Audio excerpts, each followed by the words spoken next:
Welcome to the Full Minded with Alyssa Bette podcast, where my mission is to normalize the human experience. I believe there's power in authenticity and building a community immersed in it.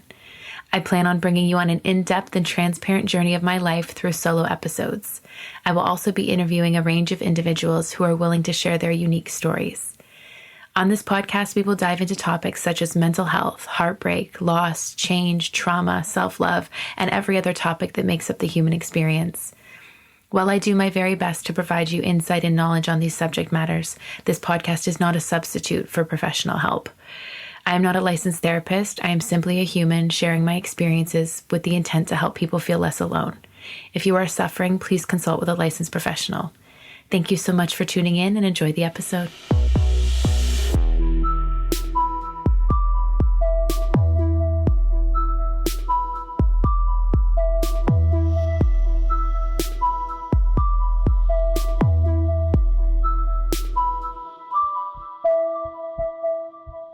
Hi guys, and welcome back to another episode of Full Minded with Alyssa Bette. I'm your host, Alyssa Bette, and happy fucking New Year! It's been 2 months since I jumped on this mic to record, and I kind of didn't even give you guys any notice that I was wrapping up season 1. I mean, I didn't even really realize I was wrapping up season 1 at the time.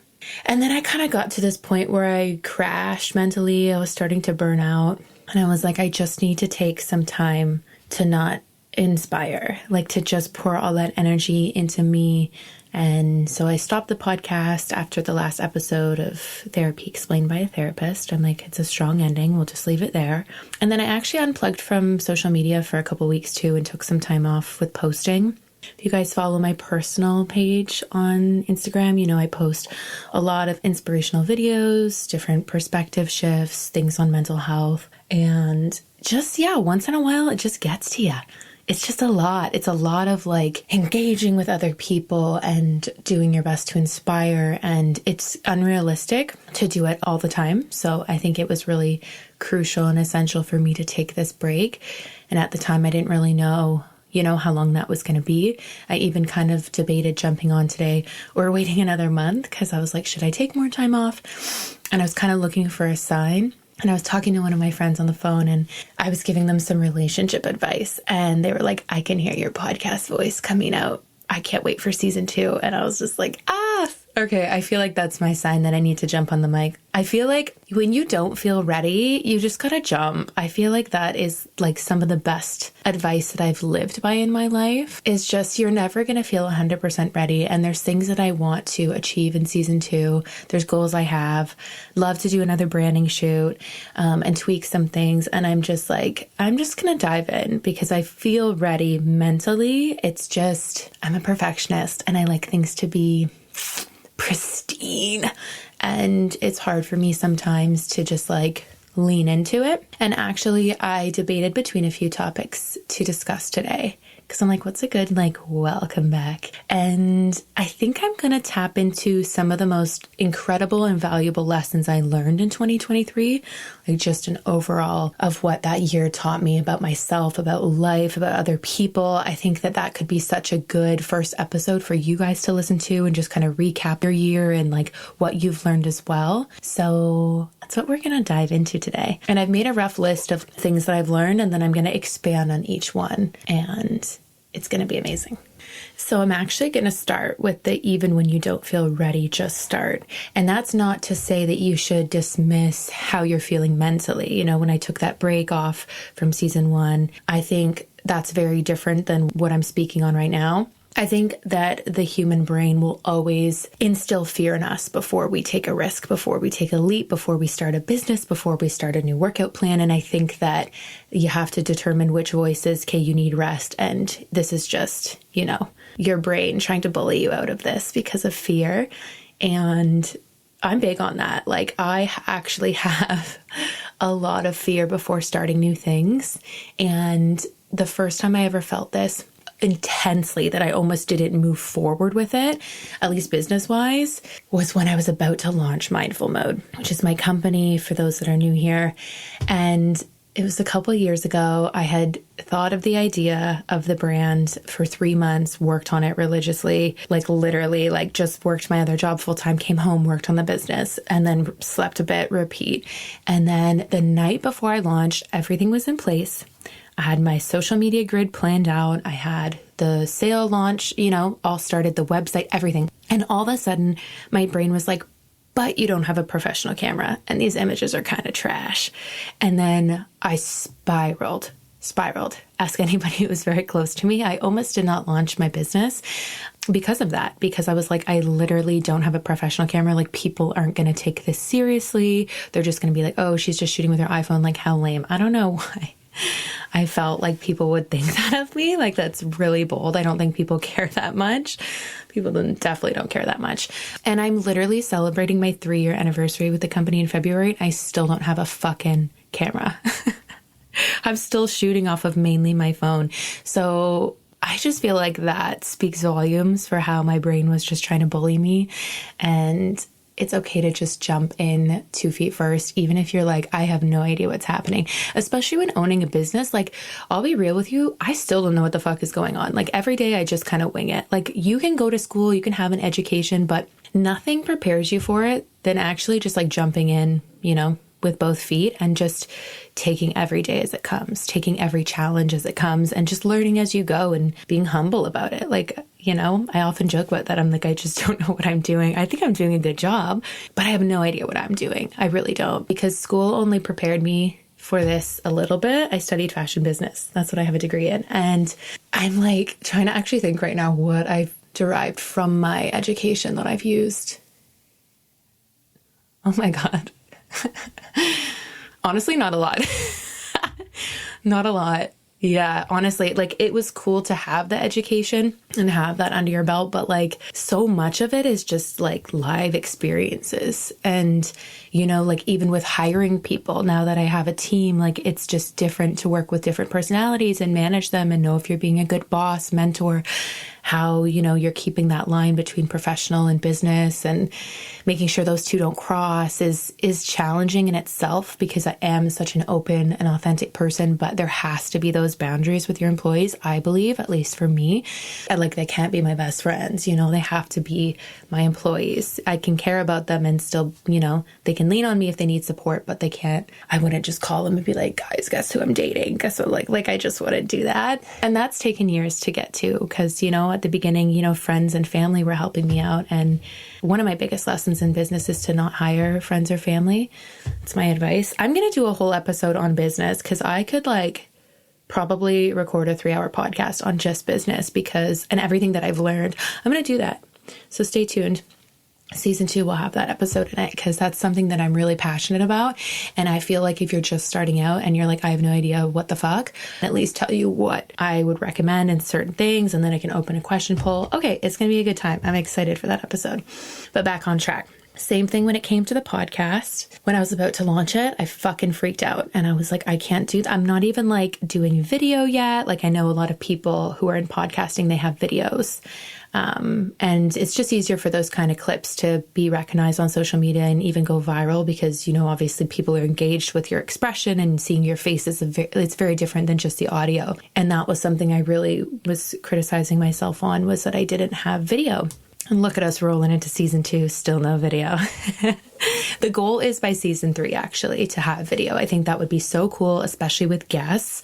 Oh my God, that'd be fun. But I really wanted to just start. And one of my friends at the time was like, honestly, people like to see you evolve. They like to see the process. They don't want to see you drop this fully perfect podcast that has everything in the world and then not really expand. Just start where you're at. And I thought that was some very powerful advice, because I was like, you know what? True. It's okay to start and it not be perfect. That's okay. Actually, that's a beautiful segue to my next one, which is trusting everything will work out. And then it actually does. So this is a very, very powerful one. So I used to be the most negative fucking person in the world. And I had a challenging childhood, to say the least, and a challenging life. And I think just a lot of fucked up shit happened to me, to put it, blank. I feel like because of that, I just always assumed position of the victim mentality, the victim mindset, the victim role, anything victim. It was me, bitch. And I would always be like, oh, woe is me. This happened to me. I'm like this because this. I'm a raging alcoholic because of this. Past tense, I'm sober 2 years. But yeah, I just always blamed everything on everyone else. And obviously, our mental health is not our fault. It's not our fault that we have certain disorders or that we come out the womb like dysregulated or we had a terrible childhood or PTSD from relationships. But it is our responsibility to take ownership of that and then become the best version of ourselves. And it wasn't until I think it was like 2019 that I was like, oh my God, I feel like it just hit me like a ton of bricks. I was like, maybe the universe isn't out to get me. Maybe it's just equipping me to be like the Hulk emotionally. Like maybe everything isn't a fucking attack. Who thought? Like I literally remember coming home and I was living with my friends at the time. And I was like, guys, I just had this epiphany, revelation, whatever the fuck you call it. And they were like, tell us. And I was like, I don't think I'm being attacked. Sounds so funny to say now, but I really did think like the universe, whatever is, in control of this world was like, fuck this chick. We're going to give her everything bad ever and just laugh about it. Like I thought my life was a joke, genuinely. That perspective shift of realizing that like I wasn't that important to be targeted by the universe was pretty fucking powerful because I then flipped my perspective to thinking, woe is me. This is another thing against me to, ooh, this is a challenge and I'm going to pass it. I'm going to see all the things that I can derive from this lesson and be the best fucking version of myself I can be. I'm going to take this pain and I'm going to turn it into power. Like I flipped it. I took my power back and it was the coolest thing ever. And anyone who knows me then and now can definitely speak on the 180 difference that it made in my life. Like I was always just like upset and everything was against me. And when relationships would end, I'd be like, they abandoned me. They were shit. I would split on it. Like I would just not be able to have any positive outlook on it. And now it's not to say that I don't take L's, but I don't view it as a loss. When relationships end or I choose to end them, however it works, I'm just like, this is the best thing for me because if it was meant to be, it would be, and I would feel at peace and I don't feel at peace. And peace is what we're chasing, not happiness, peace.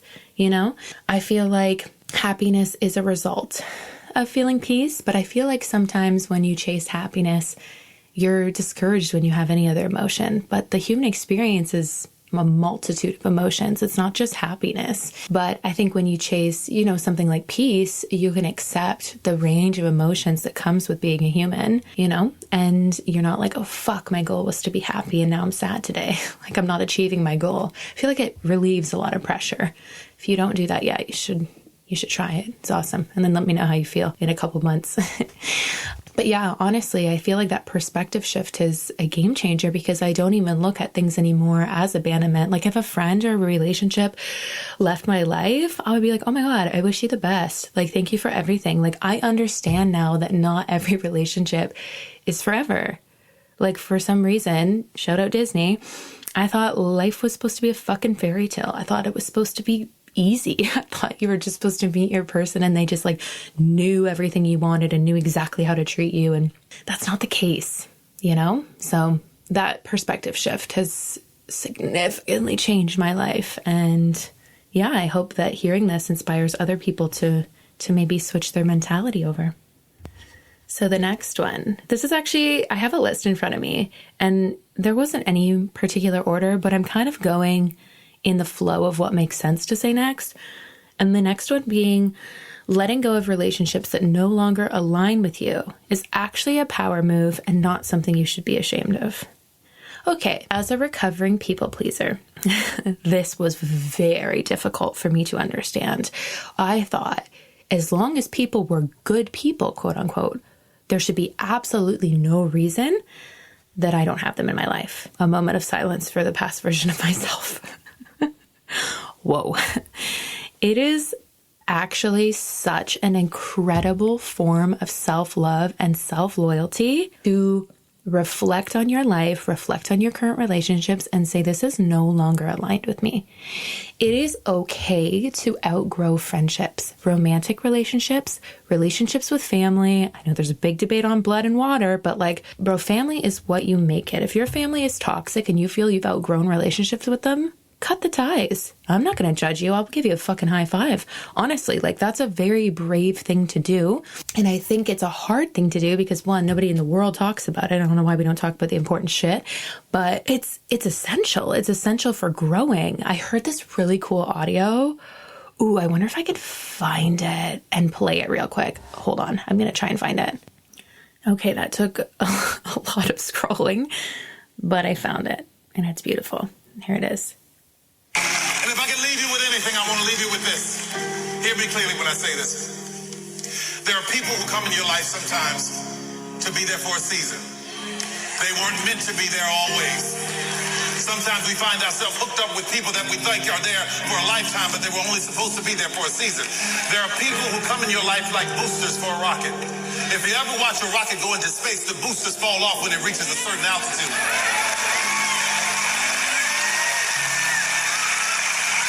Some people are not equipped to handle the altitudes that you're going to. So don't be afraid when they fall off. They're not bad people. They just couldn't go where you're going.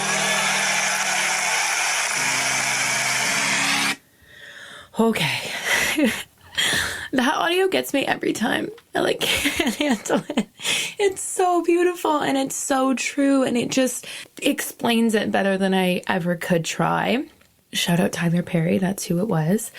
Yeah, I feel like, doesn't that just explain it absolutely incredibly? Like, not everyone is supposed to come on your journey, and there's a reason for that.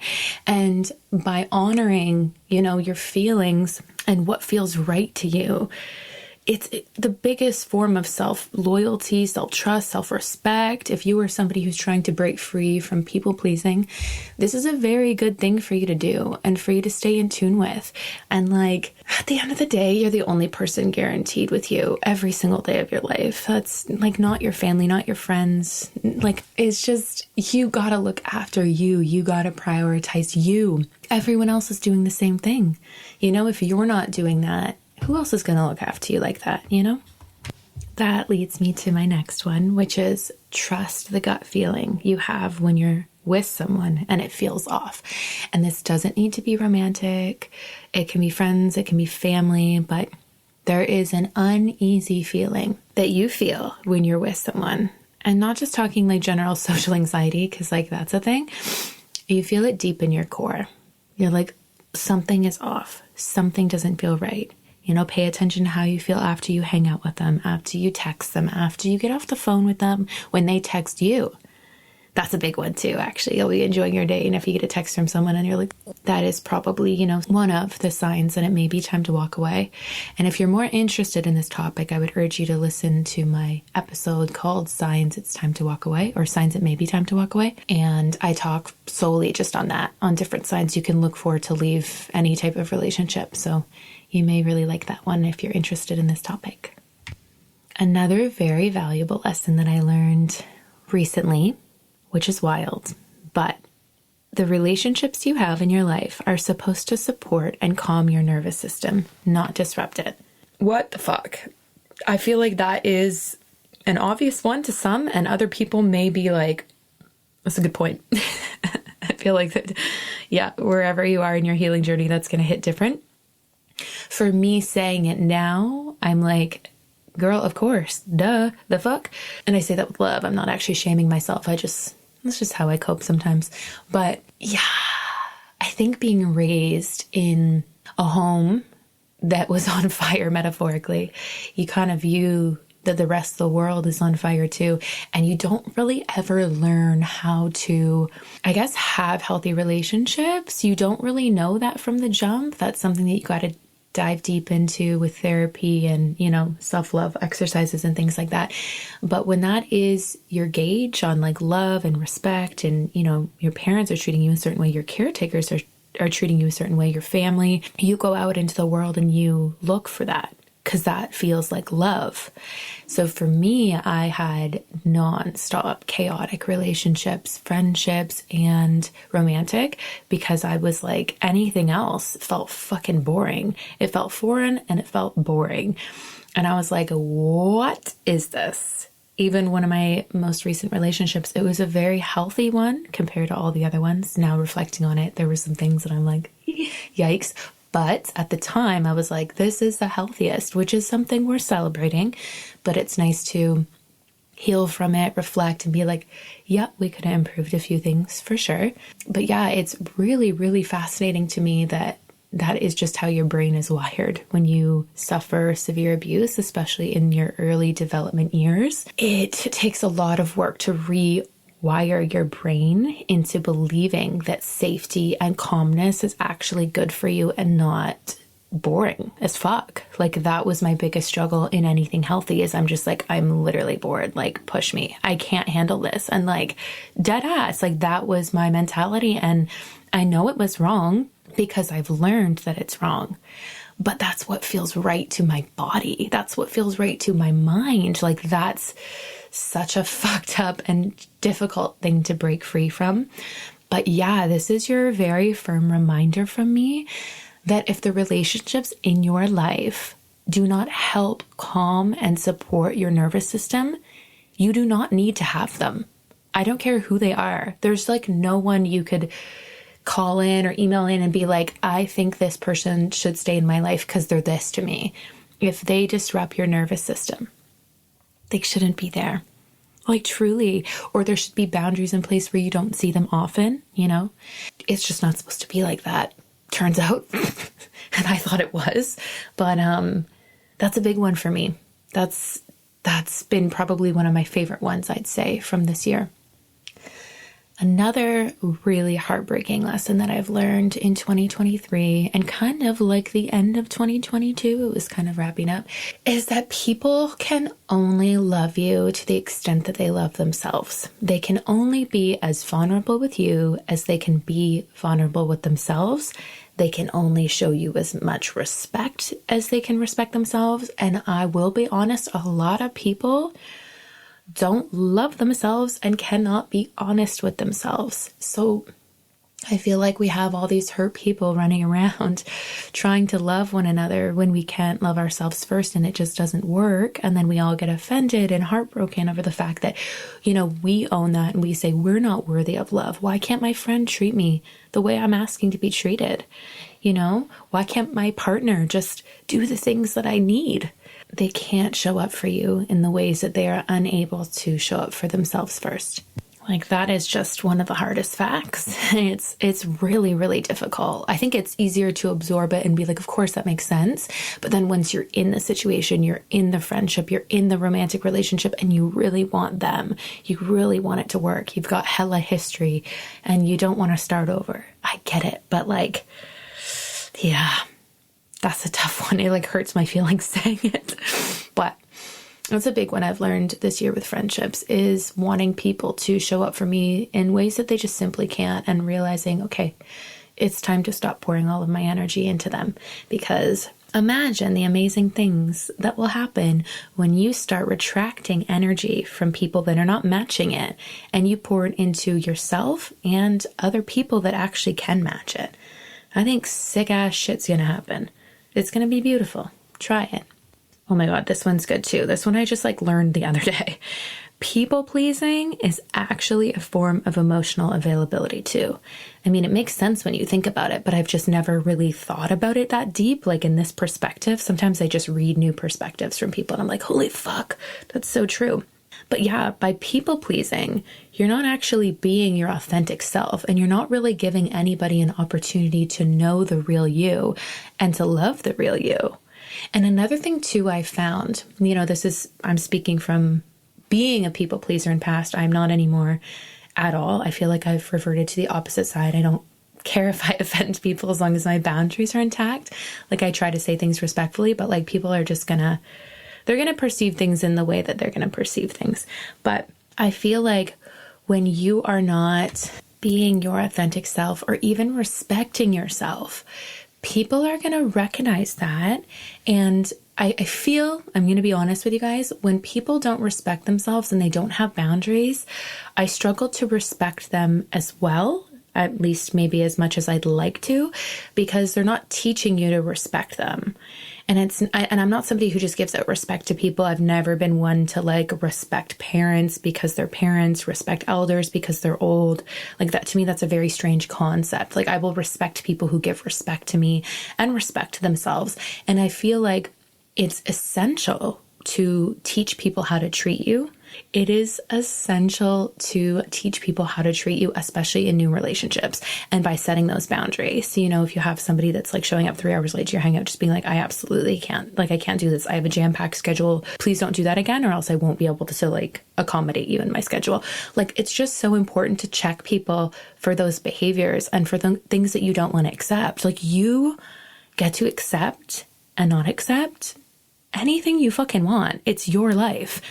And I think a lot of people need to hear that, especially starting off the new year. Like, it is your life, guys. You can accept and not accept whatever you want.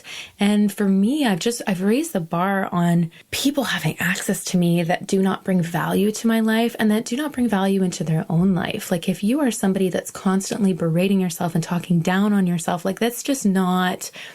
I can empathize with that, but it's not where I'm at anymore. And it's not the energy I want to be around. Like, I will be the first person to hype you up every day, all day.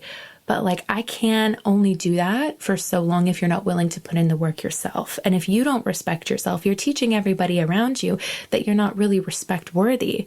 Do you know what I mean? I feel like sometimes that can come off harsh, but I mean it with love. And it's just been quite the journey of, you know, losing friends, losing relationships, and just really like honing in on the energy I want to be surrounded by, because you are the 5 closest people that you surround yourself with. They've even done studies to prove that like you will make in the ballpark a similar amount yearly as the 5 closest people you choose to spend your time with. That's intense. That's powerful. It's because words have power. Energy has power. When you are consuming, it's the same with what you consume too on social media, on, you know, TV shows. If it's a lot of gossip and stuff like that, of course, it's going to be like amplified into your everyday life. If it's motivation, if it's podcasts, education, you're going to be more inspired and you're going to become a magnet as to what you attract. And I think that's so important too, to recognize that what you're consuming, the words you speak to yourself, have a huge impact on the people that are magnetic to and the people that will be drawn to you. I think that's huge. And I actually was recently listening to this podcast episode. It was like just a clip on Instagram though, so I can't remember the podcast to give it credit. But basically he was saying that he went out with 2 of his female friends. One was very healed and one was not. And the one that was not healed got approached a lot more at the bar. And he was kind of dissecting it because he was like, I think that's so interesting. You know, they're beautiful, they're outgoing, they're friendly. We were all having a good time. But the one person that had done the work and was healed didn't get addressed, didn't get talked to far as much as the other one. And I think that's so interesting. And I believe it speaks volumes on the type of people you attract. If you're at a bar and all these men are flocking to you, they can probably sense the fact that you may feel broken, may feel insecure, may feel easily manipulated. I think that that's really powerful. And it's interesting looking in my own life. I mean, I don't go to bars anymore in general, so it's hard to give an exact. But back in the day, yeah, the people that I attracted are far different than the people that I am attracting now, because I'm not even tolerating some dumbass shit that I used to. I used to be like, oh, wow, you're inappropriate. Whatever, let's just dance. Now I'm just like, ew, what? Do not speak to me at all.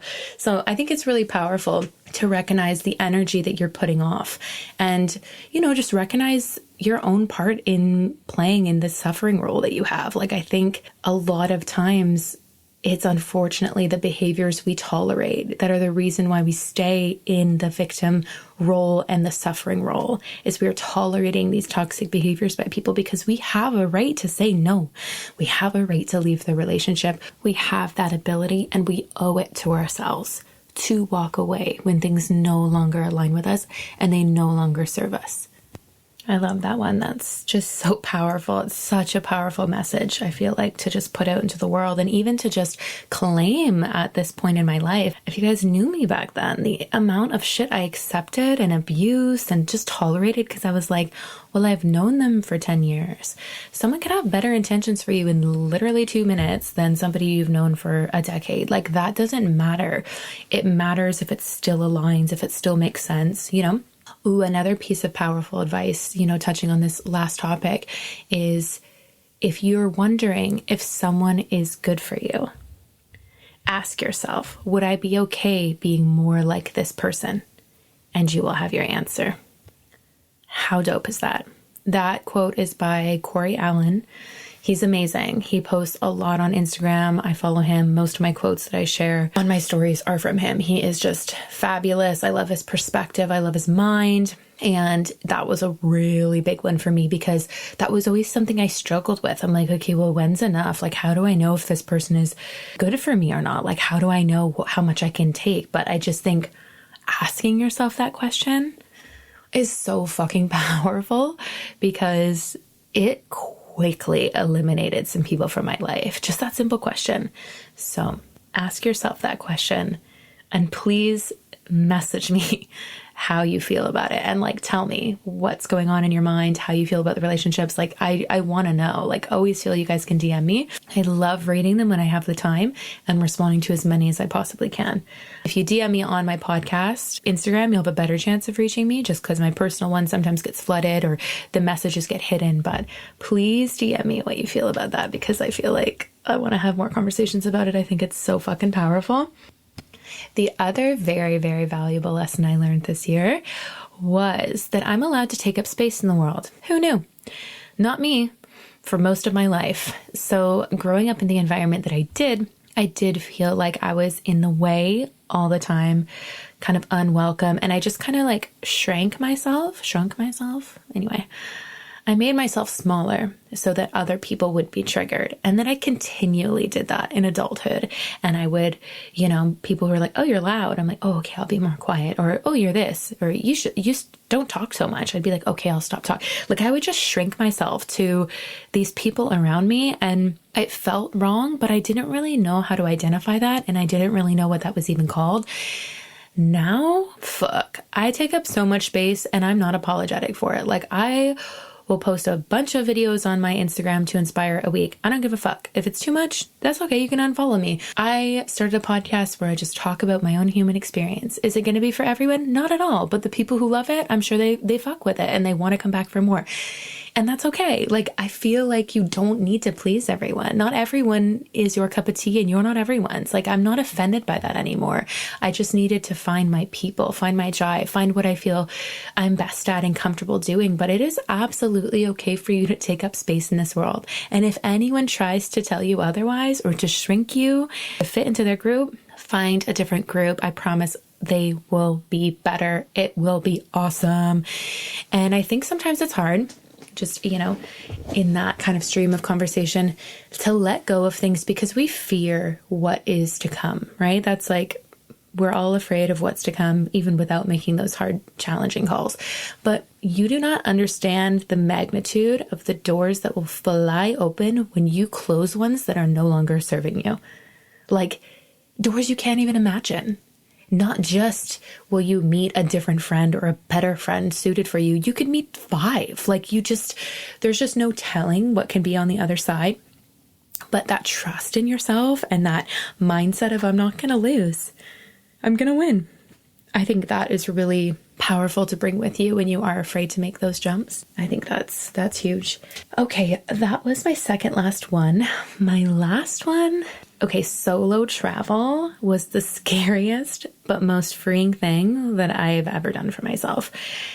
So as most of you know, if you've been following along for a bit, I took myself to Asia for 7 weeks by myself. I have never done a solo trip. I've like gone out to eat at a restaurant before by myself. That's about the extent of it. Like I had never, and even then I was sometimes like, this is cringy. but it's not. I actually love doing things by myself now, but it does feel weird at first. And I'm somebody who grew up needing to have like back to back to back to back to back plans. Like I remember my friends would cross each other in passing, like their vehicles would drive by each other, just like from one person dropping me off, the next person coming to pick me up. Like I hated being alone, guys. I hated it. I feel like I would slip into insanity because I would just sit there and like think of all the things wrong with myself or just like lose my mind. Like it was also before therapy, before I had any healthy coping mechanisms, but I just didn't like spending time with myself. I remember when I first moved in with a roommate and we did everything together. We were best friends. And one night she was like, I'm just going to watch a movie by myself. And I was like, I guess like, shouldn't I join you though? Like, what? Why would you want to watch by yourself? That seems pretty fucking dark, bro. And she's like, no, I just like doing things by myself. Like, it's like good for me. I'm like, what? It feels like abandonment. I'm going to ask one more time that I can join you for the film. And she was like, no, I just like want to hang out by myself. And I'm like, what the fuck is this? I remember just sitting on my bed, like so uncomfortable. I'm like, okay, well, I'm feeling very rejected. Like I just didn't understand the concept. I grew up in a very busy home with like 6 of us. And like, you didn't really get alone time. Like what a privilege that was to have it. Like I just didn't understand. And for years I avoided it. And now it's like my favorite thing ever. Like it's actually New Year's Eve today. And I don't think I'll be seeing another human being today just because it's just how the plans worked. Like I'm not hanging out with anyone today. And I'm actually really looking forward to it. I have come a long way from needing back to plans to just being happy with my own company. Like I'm probably going to go buy myself a bouquet of flowers because it's been a minute since I've had flowers. And I'm probably going to make myself like a damn good feast and probably watch like a cool movie or something. Rent a movie. I don't know. Like the possibilities are endless. Definitely going to go on a bike ride today. Go to the gym or go for a walk, something to move my body. But like, how much fun is that? Like, actually, if you're in that stage where you still like to hang out with a lot of people and you struggle being alone, that's going to sound like hell. But for the introverts or the people that really love, you know, doing things alone, that's going to sound like the most perfect New Year's Eve of all time. So that is wild. Just, you know, looking back on where I've come from and where I'm at today. And I will say that my solo trip to Asia, back to that, it is what helped me feel confident in doing things alone. So I went there. One of my friends, she lives in Hanoi. She teaches over there. She's been there for 3 years. I was doing a catch-up call with her like this time last year. And I was like, I feel like I just need to go on a big trip. You know, I had like left the relationship I was in. I had left a friendship of 15 years. I was just like, holy fuck.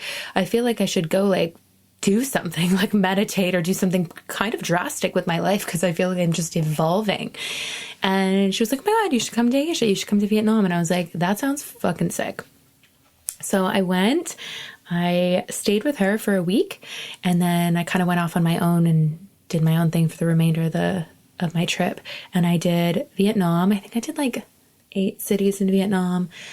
And then I went to Thailand just on a whim. I wasn't even planning to go to other places, but this just worked out. And then I ended up finishing my trip in South Korea.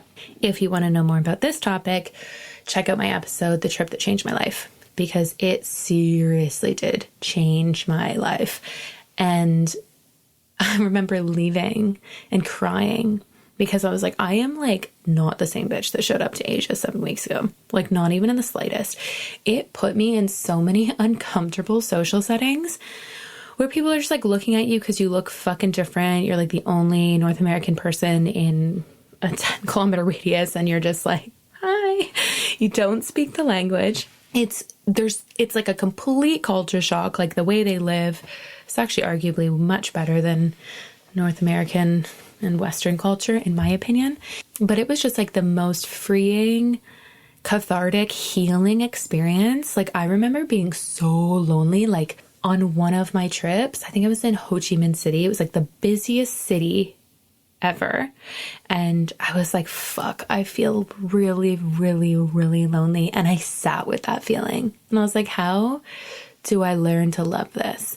And I taught myself how to love it and taught myself that it's okay to feel like lonely sometimes. I think in our society, we have so many distractions. We have so many different things that release dopamine at all times. Like I can be watching a show and like scrolling social media and like listening to a podcast quietly. Like there's just so many things we can be doing at once that I think sometimes when we feel lonely or bored, it feels terrifying because we're like, what is this feeling that we never really ever feel? But I think that is like some of the most incredible moments for creativity to be born and new ideas and a new form of self-love or understanding the depths of our minds and how we function and what we need. Like I was able to dissect why I started getting into the relationships I did, like all of them. Like I just sat there one night in a hotel and was like, oh my God. I had like so many epiphanies just being like, this happened because holy shit. It was like I was piecing together my own life because I finally had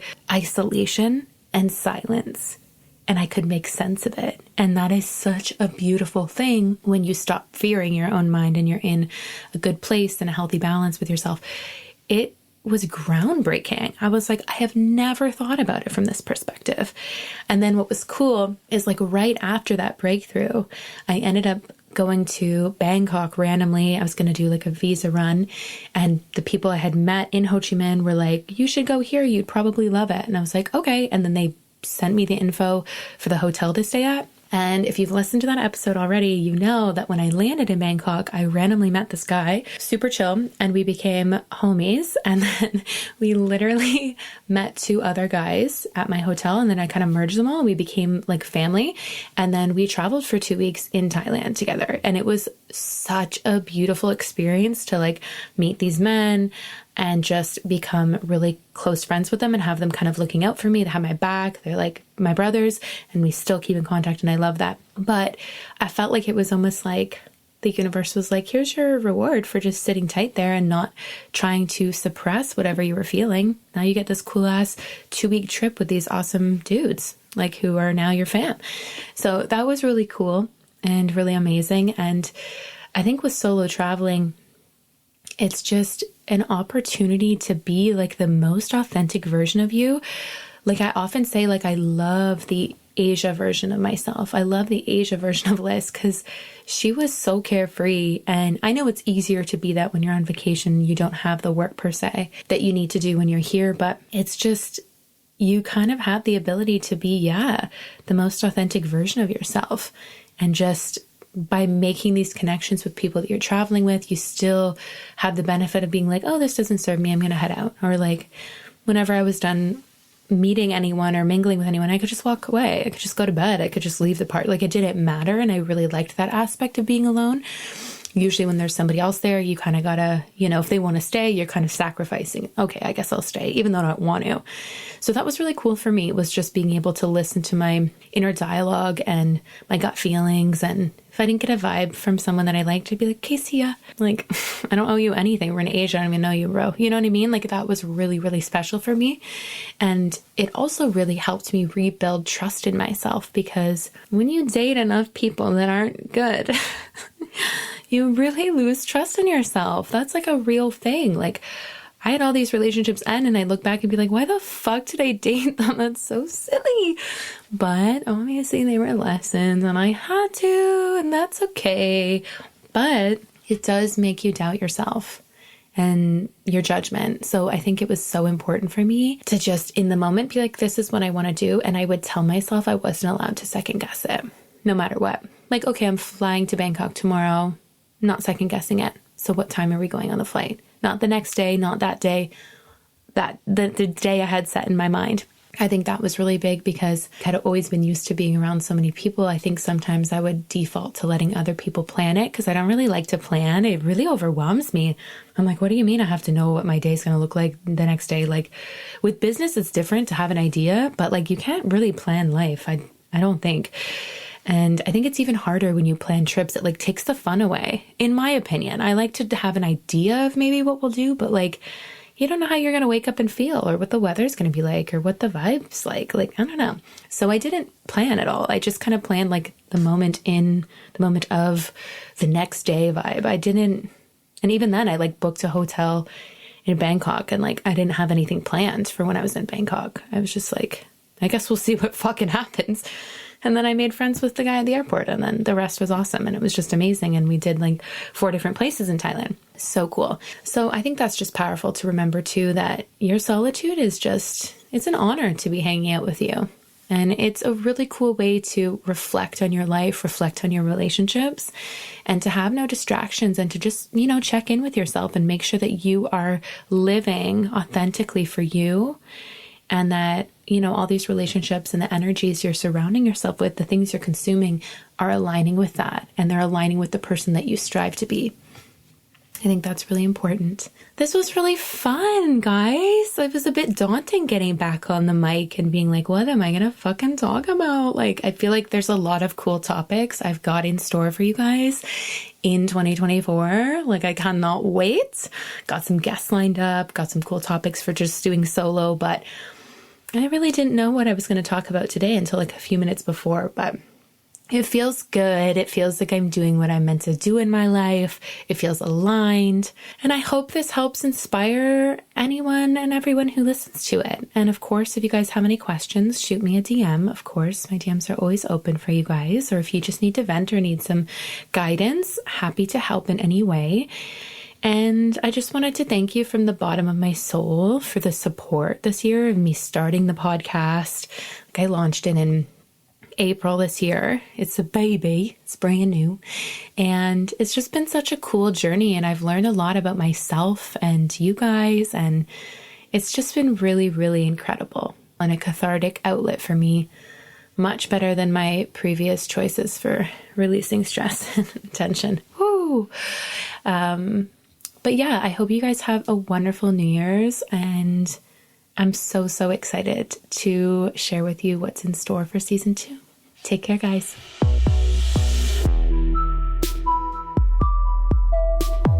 Thank you for tuning in to today's episode. I loved having you. If you wish to support this podcast, please follow us so you never miss an episode. You can also find us on social media at Full Minded Podcast. Please visit our website at www.fullmindedpodcast.com to submit all your questions.